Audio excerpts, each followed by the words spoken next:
Eres increíble. Todo poderoso, grande, eres increíble. Venciste las tinieblas, Cristo hecho majestad. Así que el tema de hoy, el Hijo superior a los ángeles. El Hijo superior a los ángeles es la continuación en el capítulo 1, que ya Víctor inició hace 8 días y vamos a ir profundizando en ello. Recordamos que el autor y escritor del libro de Hebreos trae buenas noticias. Dio buenas noticias a los creyentes de aquel tiempo y trae buenas noticias para la iglesia de hoy. Porque a veces podemos preguntarnos, bueno, ¿y en nosotros de qué nos sirve? ¿O por qué tenemos que estar aprendiendo o escuchando acerca del libro de Hebreos? Pues tiene todo que ver con nosotros y lo vamos a ir descubriendo. Que lo que el autor de Hebreos les escribió a aquellos creyentes, porque ya eran creyentes en Cristo, pero que venían del judaísmo y que estaban pasando por tiempos muy difíciles de tribulación. La palabra fue para consolarlos, para afirmarlos en la revelación, para conducirlos por el camino a Cristo y que no volvieran atrás, porque muchos estaban dudando. ¿Cuántos no han experimentado dudas o incertidumbres cuando llega la prueba? En medio del dolor, de repente te has preguntado, ¿y dónde está Dios? ¿Y por qué me sucede esto a mí?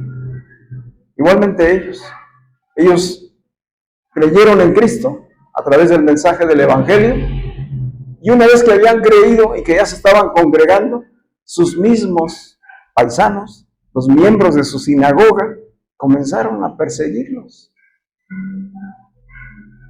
Y esa persecución era porque habían decidido dejar el judaísmo y caminar en Cristo.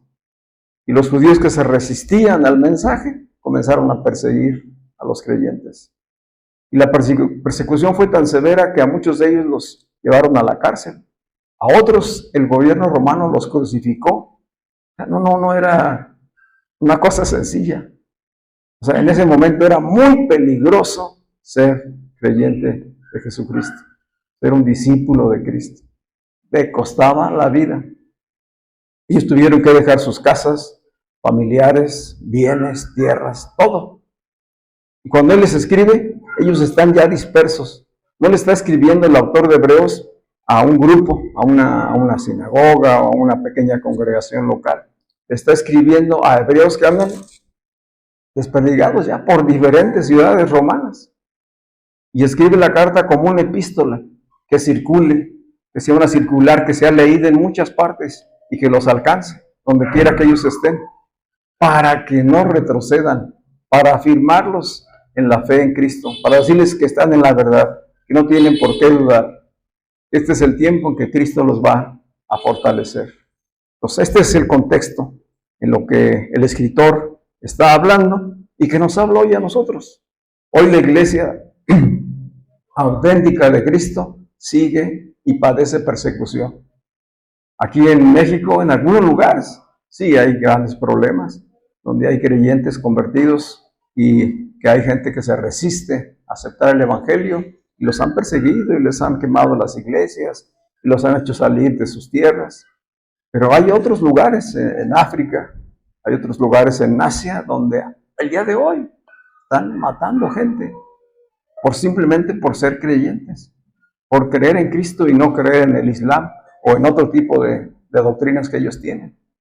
Entonces, el mensaje es actual, es muy actual y tiene que ver todo con nosotros. Y el autor de Hebreos, como leíamos hace 8 días hablando de las buenas noticias, en el capítulo 1, versículos 3 y 4, hace una exaltación del Hijo de Dios. Y dice, el Hijo es el resplandor de la gloria de Dios, la imagen misma de lo que Dios es. Él es quien sustenta todas las cosas con la palabra de su poder.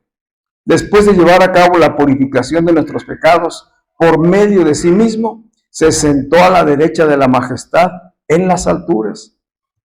Versículo 4, y ya ha llegado a ser superior a los ángeles, pues ha recibido un nombre más sublime que el de ellos.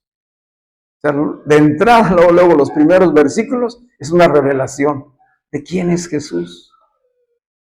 Recuerden que estas fueron preguntas que durante su ministerio fueron constantes. Y Jesús mismo preguntaba, ¿quién dice la gente que soy yo? ¿Quién dicen ustedes que soy yo?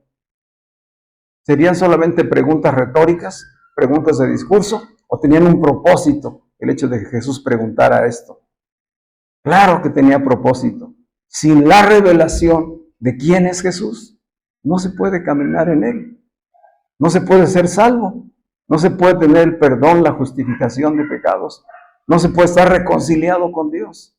Es necesario saber quién es Él. Y de entrada, aquí el escritor dice quién es Él. Y no le llama Jesús. ¿Cómo le llama? El Hijo. Porque es la revelación del Hijo mismo de Dios. Mucha gente en ese tiempo se oponía. Como se opusieron durante el ministerio de Jesús, así muchos religiosos y gente del gobierno romano se oponían a Jesús, no creyendo en Él. Para ellos Jesús era un simple profeta más, ¿verdad? Era el predicador de una nueva religión, pero no entendían quién era Él. Y a quienes habían seguido a Jesús les estaba costando la vida porque habían entendido realmente quién era. Entonces, no le llama Jesús. ¿Por qué no le llama Jesús? Porque ya no está hablando del Jesús histórico. Aquí el escritor de Hebreos le está hablando a creyentes que tienen ya tiempo caminando en la nueva vida de Cristo. Y saben que entonces Jesús ya no es el Jesús histórico que caminó por las calles de Jerusalén y de varias ciudades de Israel, sino que Él les está hablando del Espíritu vivificante, el que murió y resucitó de entre los muertos y que se impartió en los nuevos creyentes y que ahora vive en el corazón de cada uno de ellos. Por eso no le nombra solamente Jesús. Jesús es el Hijo de Dios. Jesús es Dios mismo.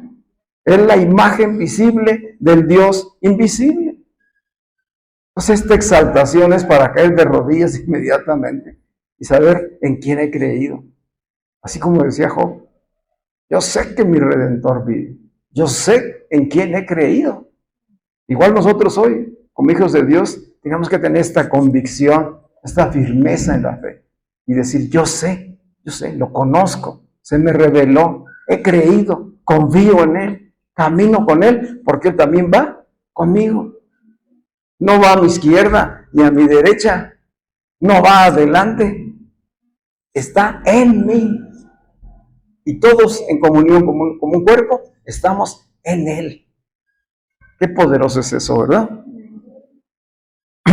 Entonces podemos ver en estos versículos que Jesús no solamente vino a justificarnos de los pecados, a que fuéramos perdonados de nuestras culpas.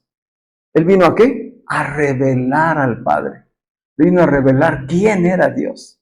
¿Tú quieres saber quién es Dios? Pon los ojos en Jesús. Conoce a Jesús. Que te sea revelado quién es el Hijo de Dios y entonces vas a saber quién es Dios. Porque Jesús dijo, quien me ha visto a mí, ha visto al Padre. ¿Sí? Nosotros hoy no lo podemos ver físicamente, porque Él ya es Espíritu, pero nos es revelado por el Espíritu. Y entonces sabemos quién es Él. ¿Ven? Dice el versículo 4, y ya ha llegado a ser el Hijo de Dios superior a los ángeles, pues ha recibido un nombre más sublime que el de ellos. Comienza a hacer una comparación entre Jesús y los ángeles, entre el Hijo de Dios y los ángeles. Ya cuando inició hablando en el primer versículo de este capítulo 1, afirmó el escritor que Jesús es superior a los profetas. Él es superior a los profetas. Él no es un mensajero de Dios. Jesús es el mensaje de Dios. Es la palabra viva, hecha carne, caminando entre nosotros y hablando de lo que Dios es y de lo que Dios quiere, de cuál es el propósito de la vida para cada uno de nosotros y la necesidad de volvernos a Él porque la humanidad está separada de Dios a causa del pecado. Y los profetas vinieron y anunciaron, pero Jesús no vino solamente a anunciar, Él vino a mostrar, a revelar al Padre, a demostrarnos que Él era el Hijo de Dios y que venía a reconciliarnos porque era el único que podía reconciliarnos con Dios. Entonces Él es superior a los profetas. Ahora dice, también Él ha llegado a ser superior a los ángeles. Y este llegado a ser no quiere decir que antes no era. No, está hablando de la gloria que alcanzó Jesús al cumplir la misión y el propósito que Dios le dio. ¿Cuál fue el propósito? Ir a cumplir la voluntad de Dios y morir sacrificialmente en la cruz, para que allí fuera destruido el pecado y la muerte. Y entonces a través de la resurrección, vencer y demostrar que Él es Dios mismo. Eso es tremendo. Por eso llegó a ser. Así que la obra consumada de Jesús de Nazaret, oigan, esto es muy importante. Esta idea es para que quede en nuestro corazón. La obra consumada de Jesús de Nazaret a través de su encarnación, ministerio, sacrificio y resurrección ha revelado que efectivamente Él es el Hijo de Dios. Esa es la revelación. El Hijo de Dios enviado al mundo para reconciliar a judíos y a gentiles con el Padre eterno. No solamente a los judíos. Él vino a reconciliar a judíos y a gentiles. Todos tenemos que entrar por el mismo camino de la fe. Jesús es el autor y el consumador de la fe. Y si no es a través de Él, no se puede llegar al Padre. No podemos ser justificados ni reconciliados. Porque Él es el enviado. Él es Dios mismo, viniendo a reconciliar al mundo. Así pues que esta carta, que es una epístola por ser una circular, en realidad tiene una forma de sermón. Comienza revelando, exaltando, y después va a ir exhortando, animando, advirtiendo, hasta llevarnos a una aplicación práctica. Como decíamos, está dirigida a judíos convertidos a Cristo que sufren persecución y que están padeciendo realmente. Ahora, hablando un poco más del contexto, dice la carta que les habla a los hebreos. No les dice, les escribo a los judíos. No dice, les escribo a los israelitas. Les escribo a los hebreos. ¿Por qué les llamó hebreos? ¿Qué diferencia hace llamarles hebreos o llamarles judíos o israelitas? Vamos a descubrirlo. No les llamó cristianos, porque ya habían sido llamados, los convertidos a Cristo ya habían sido llamados cristianos. Y no les nombra así. Tiene un profundo significado. Y ese significado tiene su origen en Abraham. En Abraham sin la H intermedia. El Abraham que Dios llamó de Ur de los Caldeos. Allí está el origen del por qué este autor de Hebreos les llama así. En Génesis 14:13, por primera vez se le llama a Abraham el hebreo. Abraham el hebreo. Así se le identificó. ¿Por qué Abraham el hebreo?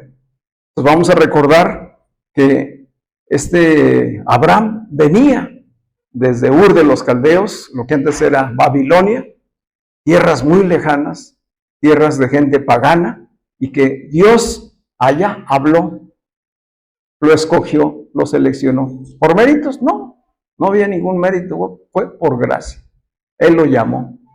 Y este hombre obedeció, creyó, obedeció y caminó, dice la Escritura, sin saber a dónde, porque Dios le dijo, sal de tu tierra y de tu parentela y ve a la tierra que yo te daré. ¿Cuál tierra? Tú ve a la que yo te daré. Tú camina, ¿verdad? Y en su tiempo te voy a decir cuál tierra. Así opera Dios. Dios no nos da toda la revelación, todo el conocimiento en cuanto nos convertimos. Hay un proceso de crecimiento, de madurez, para ir realmente comprendiendo toda la grandeza de lo que Dios es, de lo que nos ha revelado y de lo que pretende hacer en la vida de cada uno de nosotros. Así llamó, pues, a Abraham. La raíz de la palabra hebreo viene de una palabra que significa cruzar o pasar a través.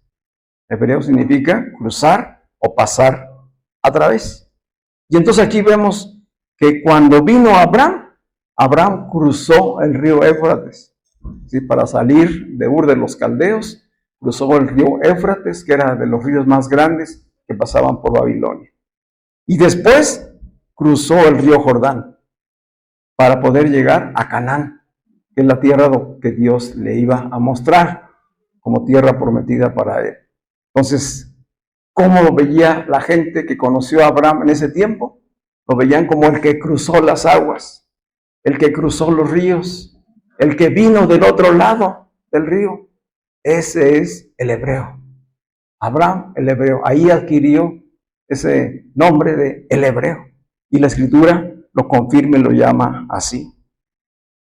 ¿Cómo?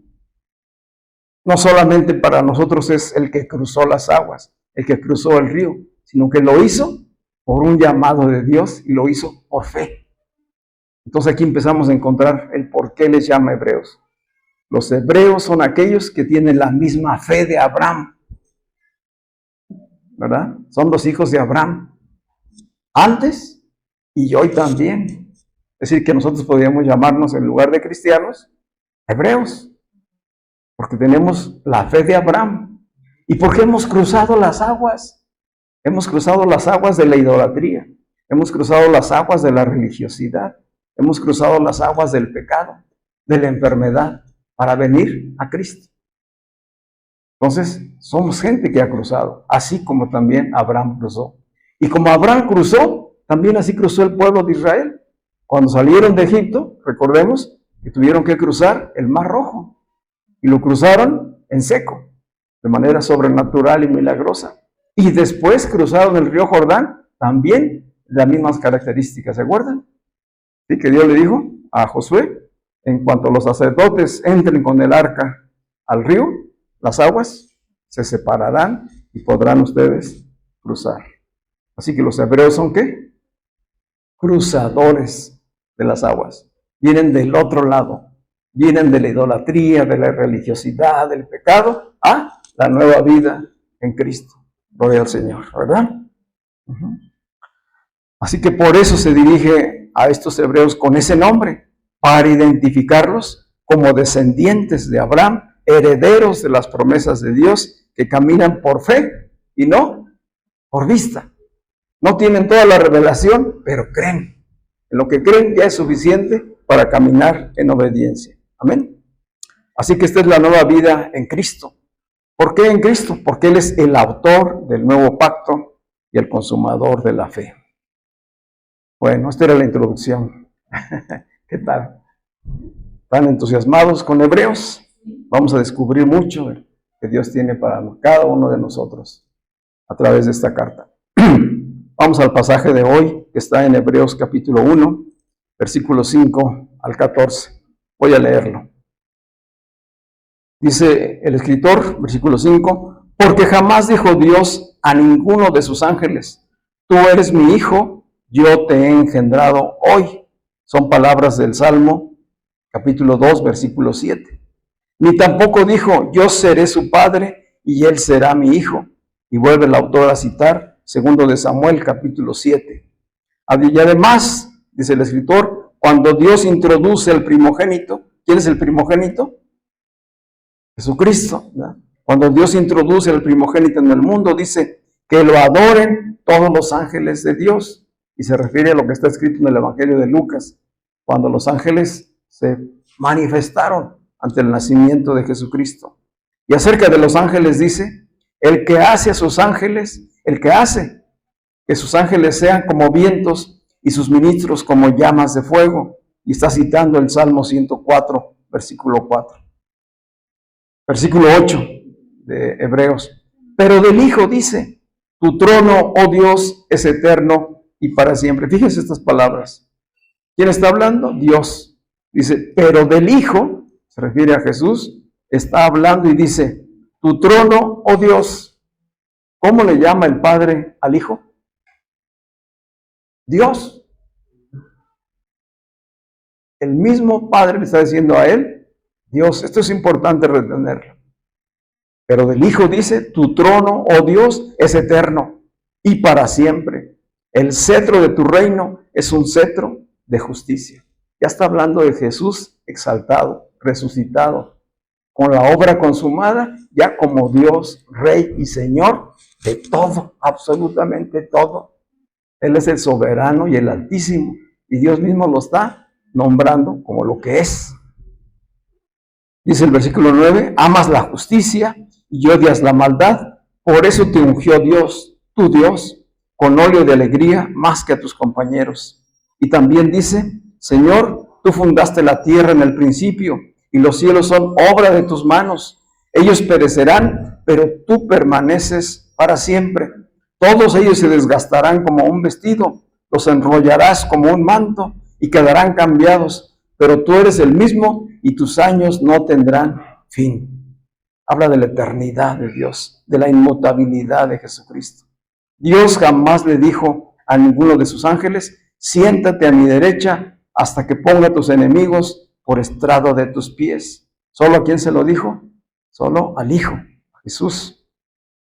Y si acaso no son todos ellos, los ángeles, espíritus ministradores enviados para servir a quienes serán los herederos de la salvación. Tremendo, termina aquí este pasaje. ¿Cómo nos llama a nosotros? Herederos de la salvación. ¿Y quiénes nos van a servir? Los ángeles. Empezó hablando en el versículo, en los primeros versículos de este capítulo, diciendo a Jesús el heredero. Él es el heredero, dijo. Y ahora dice que también nosotros, juntamente con Él, somos herederos. Y que así como los ángeles sirven a Jesús, así nos sirven hoy a nosotros. Hay que ver cómo sucede esto, ¿verdad? Porque esto presta a muchas especulaciones. Y por eso el mensaje de enseñanza que da el autor de Hebreos. Lo que acabamos de leer es una comparación entre Jesús, el Hijo de Dios, resucitado y sentado ya en su trono de autoridad, la superioridad de Él sobre los ángeles. Está diciendo, Jesús es superior a los ángeles, porque Él es el Hijo, Él es eterno, Él es Dios mismo, Él es la imagen, el resplandor de la gloria de Dios. Él es eterno, Él hoy reina. Ya hizo la obra de purificación, de redención, y está sentado a la diestra del Padre. Y todo poder y toda autoridad le ha sido dada. Él es superior. Los ángeles le adoran, los ángeles le sirven, y también sirven a aquellos herederos de la salvación. Gloria a Dios por nosotros. Dice, ese es el contraste. Y va destacando que Jesús, pues, es el Hijo, enfatiza su naturaleza divina y dice, Jesús, el Hijo de Dios, es engendrado, no creado. Es engendrado, no creado, de la misma naturaleza que el Padre. ¿Cuántos conocieron el credo cuando estuvimos allá en el tiempo de la doctrina? ¿Verdad? Esta era una de las declaraciones. Creemos en un solo Dios verdadero, en Jesucristo, engendrado, no creado, de la misma naturaleza que el Padre. Es lo que está diciendo aquí el autor, ¿verdad? Dice, Jesucristo es de la misma naturaleza que el Padre. Él es la imagen visible de Dios. Y los ángeles son creación de Dios. Son espíritus, sí, pero son creados por Dios para servir a Dios en adoración, llevar sus mensajes y también para servir a los herederos de la salvación. Así pues que lo que acabamos de leer de los versículos 5 al 14 es lo que se llama una catina. Una catina es una cadena de citas del Antiguo Testamento. Aquí el autor cita 7 citas, menciona 7 citas del Antiguo Testamento, principalmente de los Salmos, de Lucas y de Segunda de Samuel, para fundamentar que Jesús es el Hijo de Dios y que así estaba profetizado desde el Antiguo Testamento. Que todo lo que está escrito en el Antiguo Testamento, en la Escritura, ya se cumplió. Que nos revelaba al Hijo de Dios. Y que el Hijo de Dios ya estuvo entre nosotros, consumó su obra y hoy está a la diestra del Padre. ¿Por qué todo este énfasis del autor en cuanto a hacer esta comparación y demostrarnos que Jesús es superior a los ángeles? ¿Tendrá esto algo que decirnos el día de hoy?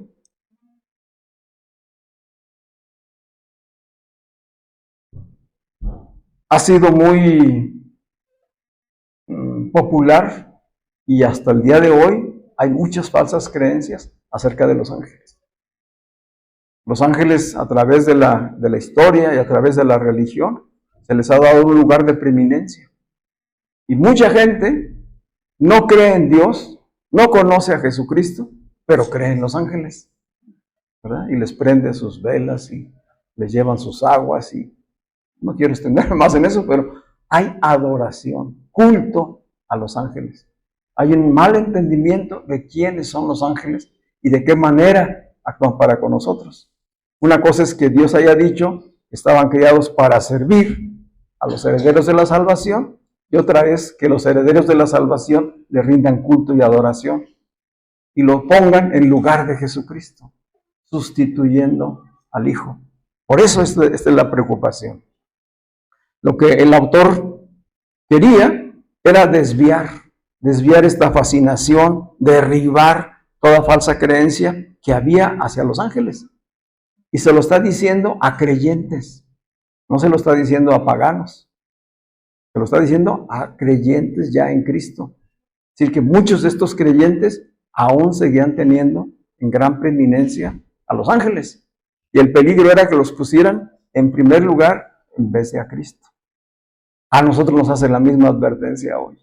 A eso nos está llamando para entender esto. Dice, los ángeles habían sido en ese tiempo muy reconocidos. Por eso él comienza argumentando. Estos son los argumentos de él. Los ángeles han sido hechos espirituales. Son seres creados, pero el Hijo es Dios mismo. Él es creador. Él es superior. El Hijo es engendrado y creador de todas las cosas. Los ángeles son creados para adorar y servir. Los ángeles son ministros, es decir, servidores o siervos, pero el Hijo es el heredero, Señor y Rey eterno. Los ángeles son como vientos y llamas de fuego, pero el Hijo es el juez sobre todas las cosas. No puedo entrar a cada una de las citas que fundamentan esto y que están en lo que ya leímos, ¿verdad? Pero va haciendo referencias al Salmo 104, al Salmo 102, al Salmo 45, como dije, a Lucas, al Salmo 102 y también a Hebreos, aquí mismo en el versículo 14. Dice el autor de Hebreos que era necesario que se derribara toda falsa creencia acerca de los ángeles, porque habían alcanzado un lugar de preeminencia. Y vamos a entender por qué. Decíamos que antes y hoy mismo siguen despertando gran interés los ángeles. Y hay muchas creencias y maneras de adorarles y de tenerlos en culto. En la iglesia tradicional aún hoy se hacen oraciones específicas, ¿verdad? Y se le enseña a los niños que tienen su ángel de la guarda, que tienen parte verdad, pero que en parte no es así, porque sin entender que ellos vienen a servir a los herederos de la salvación, ¿verdad? Se les pone como si fueran guardianes de todo niño o de toda persona, cuando son, ¿para quiénes? La protección y la guarda para los que ya tienen la salvación. Y no para que les hagan oraciones, ni les ofrezcan culto, ni cosas como esas. La palabra ángel significa mensajero. La palabra ángel significa mensajero. ¿Los que son los ángeles? Son espíritus creados por Dios para ser mensajeros. Y en la Biblia vemos que esto sucede. Muchas veces los ángeles fueron enviados por Dios llevando su mensaje, llevando su voluntad, ¿verdad? Se la llevaron a diferentes personas. Recuerden pasajes como este donde el ángel o los ángeles fueron a decirle a Lot, sal de este lugar porque viene el juicio de Dios, ¿verdad? Y estuvieron con él y estuvieron incluso amenazados por la gente de ahí, de estos lugares que habían caído totalmente en pecado. Y finalmente sacaron a Lot de ahí, de ese lugar. Daniel recibió mensajes de los ángeles, los diferentes profetas recibían palabra de Dios para comunicarla. Entonces son mensajeros, llevan palabra de Dios y llevan propósitos, incluso juicios de parte de Dios. Pero también son protectores, son consoladores de los hijos de Dios. En los versículos que leímos, del 7 al 14, se hacen muchas referencias en esta comparación que hace el escritor acerca de la superioridad de Jesucristo sobre los ángeles. Viendo un poco de historia para ayudarnos a entender por qué el escritor de Hebreos hizo este énfasis en exaltar la superioridad de Cristo y que no lo hace a la iglesia el día de hoy, es algunos de estos elementos. En el tiempo de Jesús y aún después, cuando ya la iglesia de Cristo había nacido, había maestros judíos que enseñaron que cuando Moisés recibió las palabras de la ley en el monte Sinaí, cuando recibió las tablas de la ley allá en Éxodo, lo había hecho a través de ángeles, que no fue Dios directamente que se las dio a Moisés, sino que ángeles vinieron y fueron los que estuvieron dictándole, ordenándole la ley a Moisés. Y esto hizo que se desarrollara pues una veneración y un profundo respeto hacia los ángeles. Entonces los judíos, practicantes del judaísmo, los tenían en alta estima y en reconocimiento. Y aún estas enseñanzas trascendieron después de Jesús. Vemos en el libro ya de los Hechos, en el capítulo 6, que ya es la historia de la iglesia, vemos a Esteban, el primer mártir de la iglesia, dando un mensaje a los judíos, y allí en 2 ocasiones, bueno, en 3 ocasiones, en 3 versículos, Esteban dice que los ángeles entregaron la ley a Moisés. Lo dice en el capítulo 6, versículo 53, en el 7:38 y en el 7:53.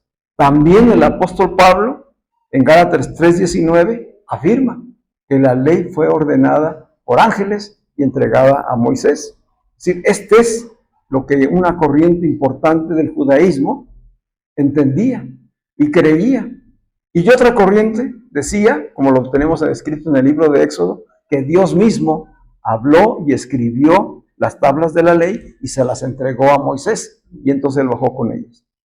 Para nosotros hoy, la iglesia de Cristo, no estaríamos tanto en el debate de si se la dio a los ángeles o quién se la dio a Moisés. ¿Cuál es el debate principal?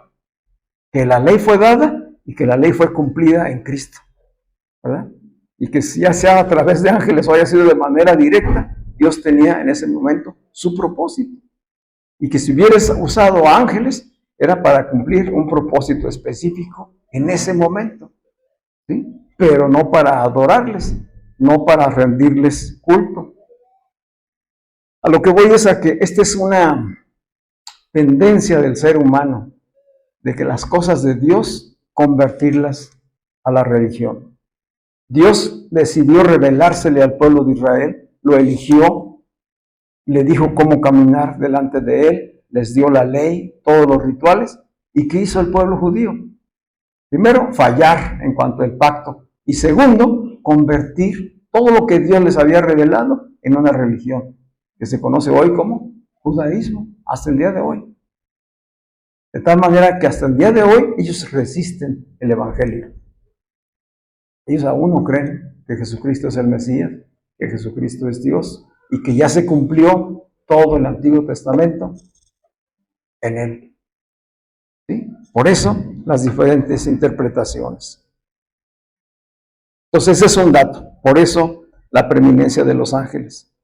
Ya en la iglesia primitiva, la iglesia cristiana, naciente, hubo la tendencia a adorar a los ángeles, a seguirlo haciendo. Es decir, aún conociendo ya el Evangelio, conociendo a Cristo, hubo quienes seguían creyendo y querían que la gente siguiera creyendo en que los ángeles merecían culto. Incluso llegaron a decir que Jesús mismo era un ángel. Ustedes han escuchado algunas sectas que hoy todavía existen y andan visitando las casas. Ellos afirman que Jesucristo no es el Hijo de Dios, que Jesucristo es el más grande de los ángeles, el más grande de los mensajeros. Y lo comparan a ciertos ángeles que aparecen en la Escritura, pero están negando la divinidad de Jesucristo, ¿verdad? Y lo ponen por debajo de los ángeles. Entonces, por esto el autor de Hebreos está tan interesado en que podamos comprender de qué se trata todo esto. En la carta a los Colosenses, el apóstol Pablo ya les advertía a los creyentes sobre el peligro de ser engañados por falsas enseñanzas que se presentan como espirituales, pero que en realidad son contrarias a la fe cristiana porque niegan la deidad de Jesucristo. Entonces, todo aquel que niega la deidad de Jesucristo es un anticristo. Por eso decía el apóstol Juan, el anticristo ya está. Desde entonces, todo aquel que niega que Jesús es el Hijo de Dios y que Él vino a cumplir la función de reconciliación es un anticristo. Entonces, por eso el peligro, por eso la importancia, por eso lo advirtieron. Hoy en la iglesia tradicional y en muchas denominaciones hay interpretaciones y referencias a escritos que están en la Biblia donde se destaca a los ángeles, tanto para el bien como para el mal. Por ejemplo, en Ezequiel e Isaías, en Ezequiel capítulo 28 y en Isaías capítulo 14, se habla de ángeles caídos. ¿Lo han escuchado? Ángeles caídos que se rebelaron contra Dios, que fueron expulsados del cielo, ¿verdad? En realidad esos pasajes no describen eso. Textualmente no dicen eso. Es una interpretación que se llena de misticismo y se le empieza a dar una desviación en cuanto al poder y en cuanto al mal que pueden generar. Entonces son interpretaciones místicas, religiosas, que no corresponden con el mensaje que realmente quiere transmitir el autor de la profecía. Otro pasaje que habla también en relación a esto es la segunda carta de Pedro, capítulo 2, versículos 4 al 12. Allí Pedro es el que habla y dice que hubo ángeles que pecaron y fueron arrojados al infierno. Entonces hay quienes ligan este pasaje con los de Ezequiel e Isaías y dicen, en realidad los ángeles malvados son los ángeles, las huestes de Satanás, y son ángeles caídos, todo lo que acabamos de decir, ¿verdad? Pero cuando estudiamos bien los pasajes, en especial este de Pedro, dice Pedro que estos ángeles pecaron y fueron arrojados al infierno. ¿Qué significa la palabra ángeles? Mensajeros. No está hablando de mensajeros, no está hablando de seres espirituales. ¿Quiénes eran estos mensajeros? Eran falsos maestros que habían estado dando falsas enseñanzas, perversos y engañadores, que querían que la gente que se había convertido a Cristo regresara a la idolatría y regresara al culto a los ángeles. Y había entonces la difusión de esta doctrina, de que estos ángeles habían pecado, se habían rebelado y habían sido arrojados al infierno. Eran en realidad falsos maestros, perversos, hombres, engañadores, cuya obra de destrucción los condenó a sí mismos. ¿Dónde los condenó? Desde ahí, no en un lugar de inframundo, sino en el mismo lugar donde estaban, por el mal que ya habían hecho. ¿Sí me estoy comunicando? Pues son ejemplos de cómo, tanto para el bien como para el mal, se usó a los ángeles. Y entonces les empezó a rendir culto, adoración. Y hay adoración satánica, como hay adoración supuestamente sana y espiritual, a ángeles, ¿no? A las que se les busca favores, como se le hace también a muchos imágenes y santos, ¿no? Todo eso es idolatría. Eso es lo que nos advierte el autor. Tengan mucho cuidado con eso, apártense, desvíense de eso, derriben todas esas creyentes. Así que el Espíritu de Dios hoy nos revela que a través de este escrito de los Hebreos, derribemos todas estas falsas creencias y exaltemos al verdadero Dios y único Dios, que es Cristo mismo, superior a los ángeles. Él es el unigénito, que comparte la naturaleza del Padre y por tanto es superior a los ángeles y además es el único mediador entre Dios y los hombres. No hay otro nombre. ¿Existen los ángeles? Sí. De eso no lo dudamos. Pero operan con propósitos específicos de parte de Dios y son ministros servidores para los mismos herederos de la salvación. Recordamos un pasaje más. Cuando el apóstol Juan escribió el Apocalipsis, tuvo una visión de un ángel. Está en Apocalipsis 19:10. Y dice que Juan, al ver al ángel, ¿verdad?, tuvo la inclinación a postrarse y adorarlo. ¿Por qué? Porque así había sido. Si nosotros vamos al Antiguo Testamento, desde Abraham cuando tuvo el encuentro con los ángeles, inmediatamente se postró. ¿Sí? Eran mensajeros de Dios y él se postró. ¿Qué hizo Lot? Lo mismo. Claro, imagínense ustedes que se te aparece un varón de Dios, pues lo menos que te puede llenar es de temor y de reverencia, ¿verdad? Pero eso era en el pasado y era para un propósito específico. Entonces Juan lo experimenta y hace lo mismo. Dice que inmediatamente tuvo la intención de inclinarse a sus pies para adorarlo. Dice el versículo 10. Pero el ángel me dijo, no hagas eso. ¿Quién se lo dijo? El ángel mismo. No hagas eso. Yo soy consiervo tuyo y de tus hermanos que se aferran al testimonio de Jesús. Adora a Dios, porque el testimonio de Jesús es el espíritu de la profecía. Y todo lo que se ha dicho, todo lo que ya está cumplido, es en Cristo. Él es el espíritu de la profecía desde que Dios diseñó todas las cosas. Entonces no hay otro. Él es superior a todo. Y a mí no tienes por qué rendirme culto ni adoración. Ríndesela a Dios. ¿Queda claro?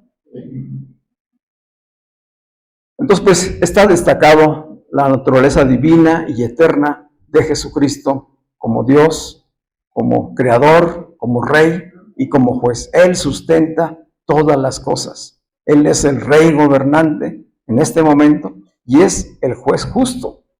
¿Qué significa que Jesús sea el Juez justo? Porque dice ahí el versículo 9 que su cetro es de justicia y que la ejerce con la autoridad perfecta. Cristo mismo, Jesús mismo, es la encarnación de la justicia divina. Él fue el que vino a justificarnos por la justicia que había en Él.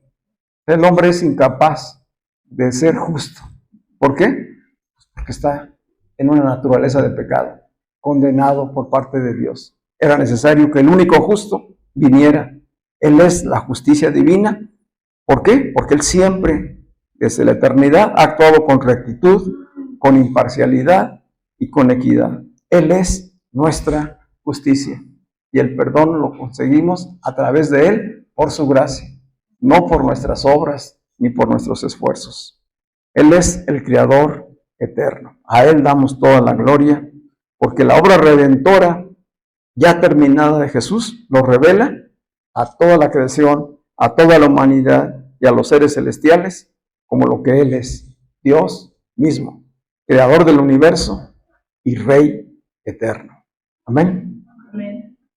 Para finalizar, dice el autor aquí, en este pasaje, versículos 13 y 14, dice, él termina diciendo, por lo tanto, los ángeles y su función divina es que son espíritus, sí, espíritus creados para servir a los creyentes, para brindarles apoyo y consuelo. De eso dan testimonio las Escrituras en muchos y diferentes pasajes. Y Mateo, en su Evangelio, termina la narración de la tentación. ¿Se acuerdan? Jesús fue tentado en el desierto, venció al tentador y una vez que Satanás lo dejó, dice ahí la Escritura, entonces el diablo lo dejó y unos ángeles vinieron y le servían. Mateo capítulo 4, versículo 11. ¿Sí? Confirmado. ¿A quién sirven los ángeles? A Jesucristo, a Dios mismo, ¿verdad? Y lo sirven a Él y nos sirven a nosotros, a los herederos de esa salvación. Se establece pues que la posición de Jesucristo es de Rey y de Señor en estos momentos y está sentado a la diestra del Padre. Pero también está en el corazón de cada uno de los que hemos creído. Amén. Y los ángeles son siervos. Ellos son adoradores y son enviados a servirnos. Gloria al Señor.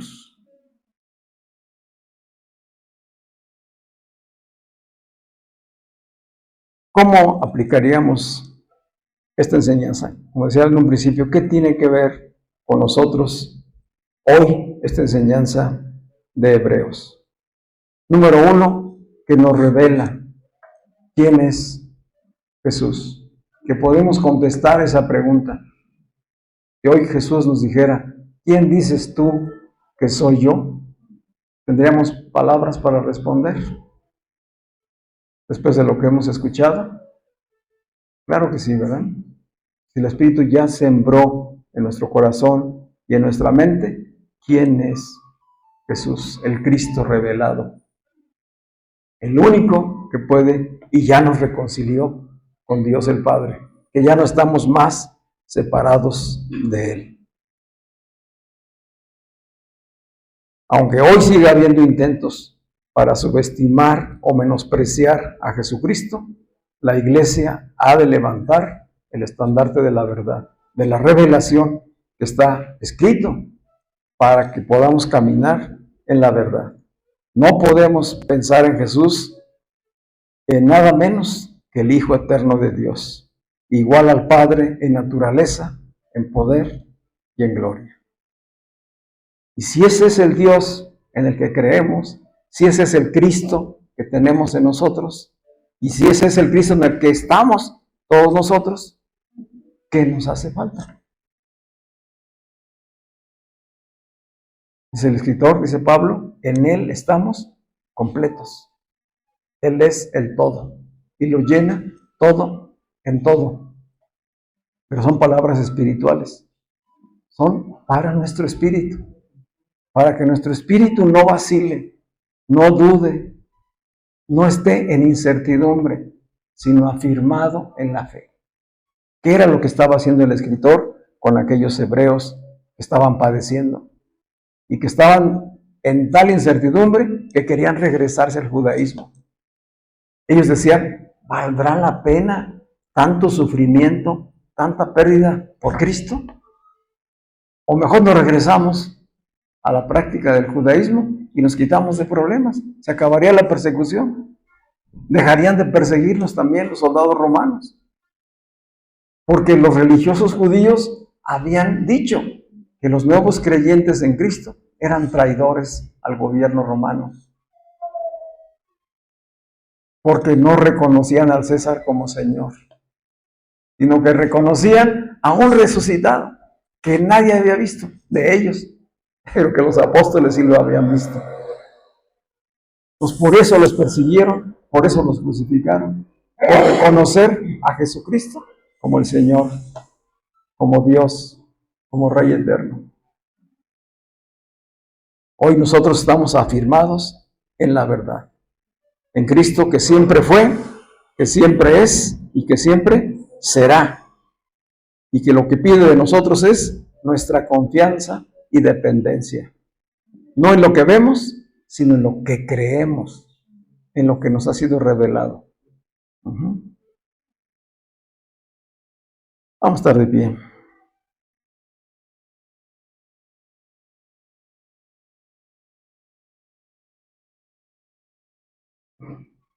El escritor de los Hebreos les dice a ellos en la carta y nos habla a nosotros y nos dice, no se distraigan, no acepten ninguna desviación o duda acerca de la fe. No pongan sus ojos en cualquier otra cosa que no sea Cristo mismo. Por eso les dice a ellos, puestos los ojos en Jesús, el autor y consumador de la fe. Allí, de ahí permanezcan su mirada. No se desvíen ni a diestra ni a siniestra. Él es superior, es más excelente que los profetas o que los ángeles. Para quienes no o escuchan por primera vez el Evangelio, pues como decía en un principio, ¿quieres saber quién es Dios? Pon los ojos en Jesús. Escudriña la Escritura y conoce la revelación. Él es la imagen visible y exacta del Dios invisible. ¿Quieres ser perdonado de tus pecados? ¿Quieres ser libre de tus culpas? Pon tus ojos en Jesús.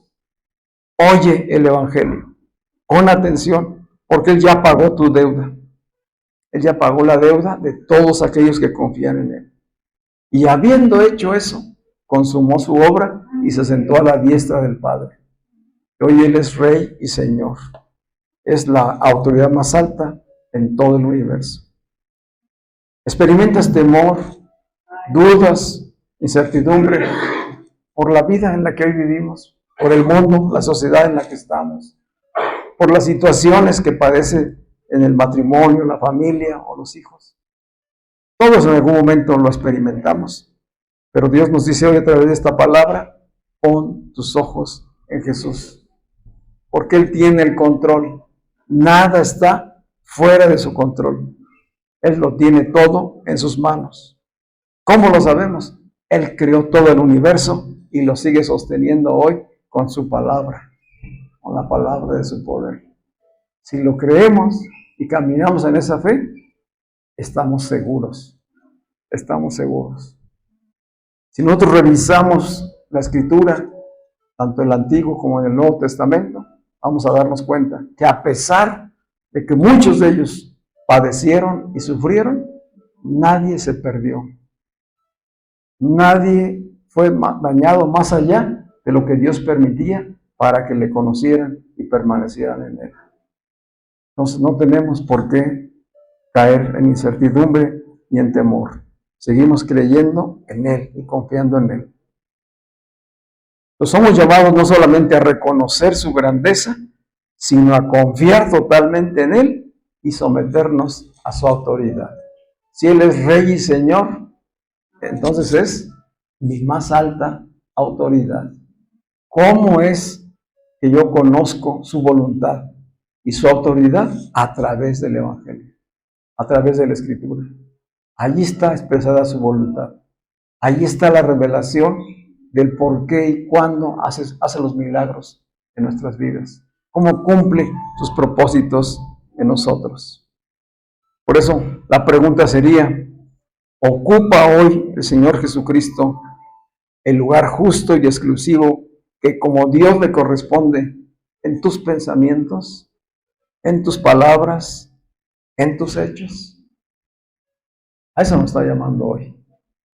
Que no sea solamente información, que no sea solamente conocimiento, lo que estamos recibiendo y lo que vamos a seguir recibiendo, sino que sea palabra viva que renueve nuestra mente y llene nuestro corazón de fe, de confianza en Él. Amén. Podemos con esta palabra guardarnos de toda confusión y permanecer firmes en Cristo. Yo creo que sí, ¿verdad? Padre, te damos muchísimas gracias por la revelación de tu palabra, Señor. Sabemos, Padre, que tú lo sabes todo, tú lo ves todo y nos conoces a cada uno, Señor. Y sabes de nuestras necesidades, sabes, Señor, de nuestras aflicciones. Y sabemos por tu palabra que no seremos probados más allá de lo que podemos resistir. Y que en la prueba, en la tentación, no nos darás más. Que tú estarás con nosotros para salir, para superarlo, Señor. Porque tú estás al pendiente de cada uno de nosotros. Y tienes la disposición y el poder para ayudarnos. Tiene la disposición y el poder Cristo para ayudarnos. Hoy nos sigue diciendo: vuélvete a mí, confía totalmente en mí. Amén. Padre, muchísimas gracias por tu palabra revelada, Señor. Gracias por hablar no solamente a nuestras mentes, sino a nuestro corazón. Padre, que tu palabra sea sellada en cada uno de nosotros. Que sea el alimento espiritual que hoy nuestra alma necesita, Señor. Sabemos, Padre, que hoy en el mundo se padece de hambre y de sed, y que se trata de llenar con cosas superficiales, con cosas materiales, pero que jamás será llenado ese vacío más que con tu palabra y tu Espíritu mismo en nosotros, Señor. Gracias, Padre. Hoy, Señor, nútrenos con el alimento de tu palabra, Señor. Que tu Espíritu hoy nos fortalezca y nos afirme, Señor. Y aumente la fe en cada uno de nosotros, Señor. Que esa medida de fe que es Cristo mismo en nosotros sea cada vez más manifiesta. Tenga más poder para expresarse, Señor. Padre, que nuestros ojos espirituales y todos nuestros sentidos sean totalmente abiertos y guardados por ti, Señor. Gracias por los mensajeros, Señor, que ya están entre nosotros, Padre. Que no precisamente veremos seres celestiales que se nos aparecen, sino que tú estás obrando con mensajeros cercanos a cada uno de nosotros, Señor. Que muchas personas serán usadas para traer buenas noticias, para traer consuelo, ánimo a cada uno de nosotros en las diferentes circunstancias de la vida. Por todo ello te damos gloria, alabanza, en el nombre de Jesús. Amén. Te alabamos con un aplauso al Señor.